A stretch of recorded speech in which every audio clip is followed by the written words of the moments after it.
Halo, selamat pagi saudara. Kembali lagi bersama saya, Alicia Chandra di COVID-19 Update. Kami akan menghadirkan informasi terbaru mengenai COVID-19 di Indonesia dan juga informasi terbaru di berbagai daerah. Baik, pertama kita akan melihat update terbaru mengenai COVID-19 di Indonesia dibantu oleh rekan saya, Cory. Dipersilakan.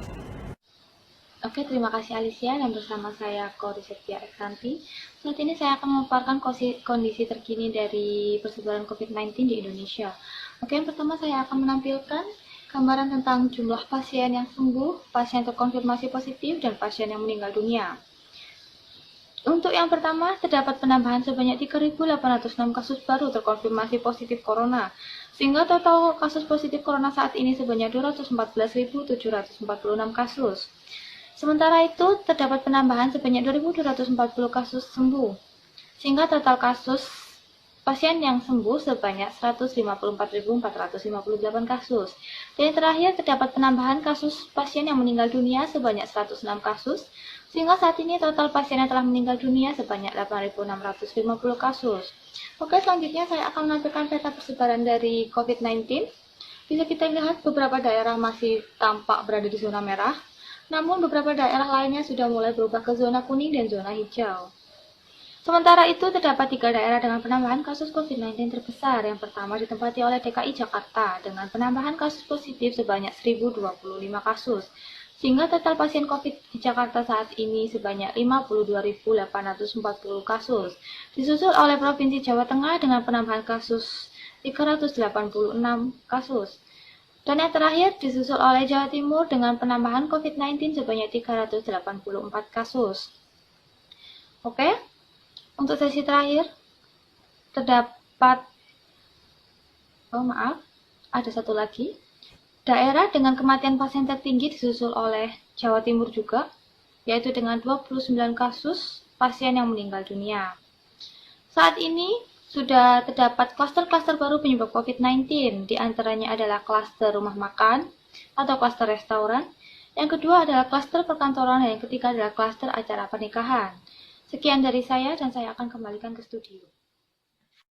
Baik, terima kasih saudara Cory. Berita selanjutnya datang dari Desa Lamban Kulon, Kecamatan Meganti, Kabupaten Gresik. Berikut merupakan tanggapan dari Bapak Wawan selaku caleg mengenai COVID-19 yang diliput langsung oleh rekan saya Jessica. Dipersilakan. Terima kasih Alicia atas kesempatannya kali ini. Sekarang saya sedang berada di kantor kelurahan. Semua stafnya terlihat memakai masker dan mematuhi protokol kesehatan. Dan sekarang ini saya ditemani oleh perangkat desa yang bernama Bapak Wawan selaku caleg di kelurahan ini. Pak Wawan, saya ingin bertanya tentang kondisi di desa ini. Pak Caleg, bagaimana pendapat Bapak melihat kondisi Indonesia yang masyarakatnya saat ini banyak terpapar COVID-19? Jelas saya sangat prihatin dengan kondisi seperti ini.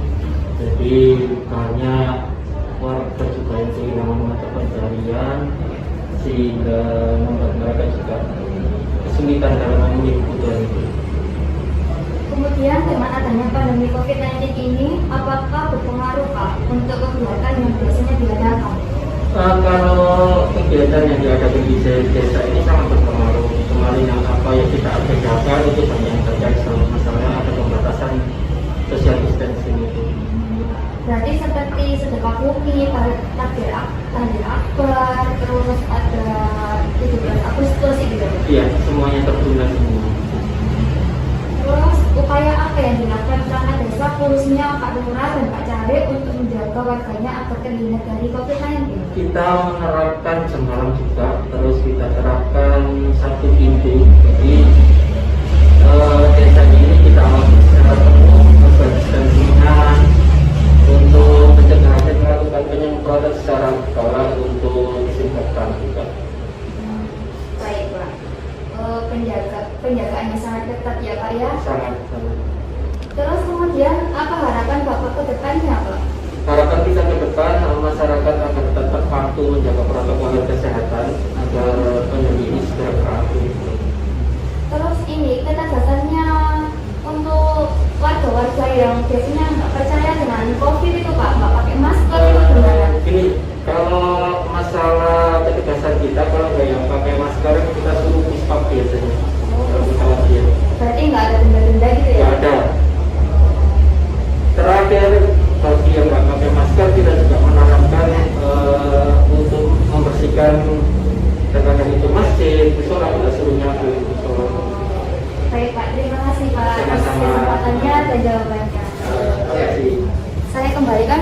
Alicia yang ada di studio. Ini informasi dari saya. Terima kasih. Baik, terima kasih Saudara Jessica. Berita selanjutnya datang dari Perumahan Tanamas, Kecamatan Semarang Utara, Kota Semarang. Berikut merupakan tanggapan dari Kak Dani selaku warga di Perumahan Tanamas yang diliput langsung oleh rekan saya Elis. Dipersilakan. Terima kasih Alicia atas kesempatan ini. Sekarang saya berada di salah satu rumah warga Tanah Mas, Semarang bersama Kak Dani selaku warga setempat. Apa saja yang Kakak rasakan selama pandemi COVID-19 ini? Selama pandemi ini, kegiatan belajar mengajar terganggu karena dilakukan secara online, tidak bisa bertatap muka langsung, dan kadang sulit menerima materi pelajaran dikarenakan faktor suara yang kurang jelas. Beberapa saat timbul kejenuhan saat beraktivitas di rumah dikarenakan tidak adanya teman. Bagaimana menurut Kakak protokol yang telah diterapkan pemerintah? Bagaimana kepatuhan masyarakat dalam menyikapi dan menaati peraturan yang sedang diterapkan ini? Protokol yang diterapkan oleh pemerintah sudah cukup baik, hanya ada beberapa masyarakat yang masih kurang patuh dan taat dalam pemakaian masker, tidak rajin mencuci tangan, dan masih menggeroggol atau berkerumun. Apa harapan dan solusi Kakak untuk pemerintah dan masyarakat ke depan yang sedang berjuang melawan COVID-19 ini? Harapan saya, pemerintah bertindak tegas kepada masyarakat yang tidak mematuhi protokol kesehatan dengan memberi sanksi atau denda kepada masyarakat yang melanggar. Untuk solusinya, pemerintah bersama rakyat sadar penuh menjaga kesehatan bersama dengan mematuhi protokol kesehatan sehingga dapat memutus mata rantai virus COVID-19 sembari menunggu vaksin. Menurut Kakak, dampak positif dan negatif apa yang dirasakan sebagai warga? Dampak positifnya, hubungan dan komunikasi dengan keluarga semakin lebih dekat, lancar, baik, saling mengingatkan dan perhatian. Dampak negatifnya, timbul rasa tidak nyaman saat bertemu dengan saudara dan teman. Contohnya tidak bisa saling berjabat tangan, berdekatan dan bicara dalam kelompok atau grup dengan beberapa teman saat bertatap muka. Terima kasih Kak Dani atas waktu dan jawabannya. Saya kembalikan ke saudara Alicia di studio. Sekian dari saya, terima kasih. Baik, terima kasih Saudara Elis. Selanjutnya kami akan menampilkan pelaksanaan protokol new normal di berbagai daerah di Indonesia. Saya akan dibantu oleh beberapa rekan saya. Yang pertama dengan rekan saya Syafitri dari salah satu supermarket di Kendari, Sulawesi Tenggara. Dipersilakan. Baik, terima kasih Alicia dan bersama saya reporter Syafitri. Di sini saya akan meliput salah satu supermarket yang menerapkan protokol kesehatan. Yang pertama, wajib menggunakan masker. Yang kedua, wajib mencuci tangan dengan sabun dan air mengalir. Tidak lupa juga untuk dilakukan pengukuran suhu oleh salah satu petugas, wajib menjaga jarak saat berada di kasir, dan yang terakhir adalah menggunakan hand sanitizer setelah berbelanja. Baik, itu saja yang saya laporkan. Saya kembalikan kepada Alicia di studio. Terima kasih. Baik, terima kasih Saudara Syafitri. Selanjutnya kepada rekan saya Kori dari Desa Kejapanan, Kecamatan Gempol, Kabupaten Gresik. Dipersilakan. Terima kasih Alicia dan bersama saya reporter Kori. Saat ini saya sedang meliput kondisi di sekitar tempat tinggal saya dan tepat di belakang saya terdapat salah satu sekolah. Namun tidak terlihat adanya kegiatan belajar mengajar secara langsung karena pembelajaran masih berlangsung secara online. Oke, mari kita lanjut ke lokasi yang kedua. Oke, untuk lokasi yang kedua adalah salah satu minimarket di daerah tempat tinggal saya yang telah menaati aturan protokol kesehatan, di mana dalam sana terlihat sudah diatur sedemikian rupa agar kita tetap menjalankan aturan social distancing, dan dapat kita lihat di depan sana telah disediakan alat untuk cuci tangan dan hand sanitizer. Berikut laporan dari saya dan saya kembalikan ke studio. Terima kasih Saudara Kori. Baik Saudara, sebelum saya menutup perjumpaan kita pada hari ini, rekan saya Syafitri akan membagikan beberapa tips yang dapat Anda terapkan untuk beraktivitas kembali di new normal ini. Untuk Saudara Syafitri, dipersilakan. Baik, terima kasih Saudari Alicia. Di sini saya akan memaparkan beberapa tips dalam menghadapi era new normal. Yang pertama yaitu selalu menggunakan masker. Yang kedua, jangan lupa untuk membawa hand sanitizer saat bepergian. Yang ketiga, bersihkan tempat Anda dengan desinfektan. Yang keempat, hindari berkumpul di keramaian. Hal ini merupakan hal yang sangat penting dalam memutus mata rantai virus. Yang kelima, jangan lupa untuk membawa alat pribadi seperti alat makan ataupun botol minum.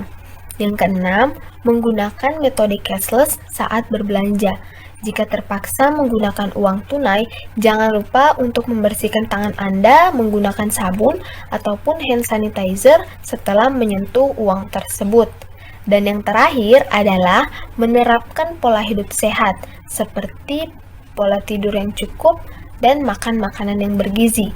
Tidak lupa dengan meminum vitamin agar imunitas tubuh kita semakin kuat.